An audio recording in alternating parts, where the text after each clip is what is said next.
আগেই আপনারা বলে দিয়ে না মাস্ক পরেছে কোন সিনেমাতে, এটা ওই সিনেমা থেকে মাস্ক পরা।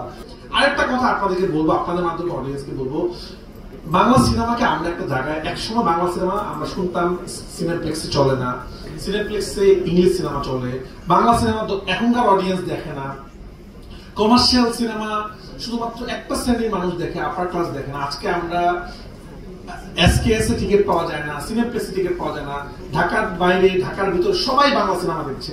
লাস্ট টাইম আমি আমেরিকা গিয়েছিলাম, বাংলা সিনেমা কোনো টিকিট পাওয়া যায় না। এই যে বাংলা সিনেমার যোগাযোগটা শুরু হয়েছে, আমরা চেষ্টা করছি ভালো কিছু করার জন্য। তো দয়া করে আমরা যখন সিনেমা বানাবো আপনারা এটাকে সাপোর্ট করেন। আগেই আপনারা বলে দিয়ে না মাস্ক পরেছে কোন সিনেমাতে, এটা ওই সিনেমা থেকে মাস্ক পরা। পৃথিবীর বহু সিনেমাতে মাস্ক পরে, এটা খুব স্বাভাবিক। পৃথিবীর সকল সাংবাদিক প্রেস কনফারেন্স যেরকম একরকম হয়, পৃথিবীর যত প্রেস কনফারেন্স হয় সব একই রকম হয়। এরকম পৃথিবীর নানান ধরনের সিনেমায় নানান ধরনের জিনিস ঘটে। তো বাংলা সিনেমাতে যারা ট্রাই করতেছে তাদেরকে সাপোর্ট করে। হ্যাঁ, সিনেমা যদি কেউ ডিরেক্টলি অন্য কোনো সিনেমা থেকে আসে সেটা নিয়ে কথা বলে, কিন্তু একটা টিজার আসার পরে, ট্রেলার আসার পরে, শুধু আমার সিনেমা নিয়ে না, যে কোনো কারো সিনেমা নিয়ে অনেকে অহেতুক এই জিনিসটা করেন, এটা সিনেমার জন্য ক্ষতি। যারা চেষ্টা করছেন বাংলা সিনেমাকে এগিয়ে নেওয়ার জন্য তাদেরকে সাপোর্ট করেন।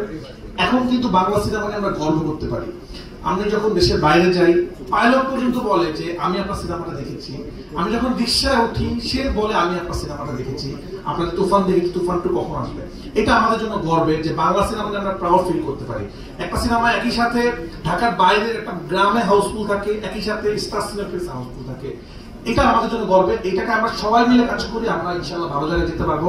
অলরেডি এবার আমরা কান ফিল্ম ফেস্টিভ্যালে চলে গিয়েছি, কমার্শিয়াল সিনেমাতে চলে গিয়েছি। বাংলাদেশ যেভাবে এগিয়ে যাচ্ছে, আমার মনে হয় খুব তাড়াতাড়ি বাংলা সিনেমা অন্য জায়গায় চলে যাবে। সবাইকে অনেক অনেক ধন্যবাদ।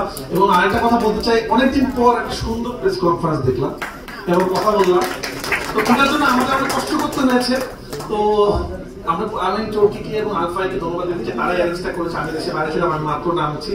অনেকদিন পর একটা প্রেস কনফারেন্সে আমরা আপনার সাথে মন করে কথা বলতে পেরেছি, কোনো চিল্লাচিল্লি নাই, হইচই নাই।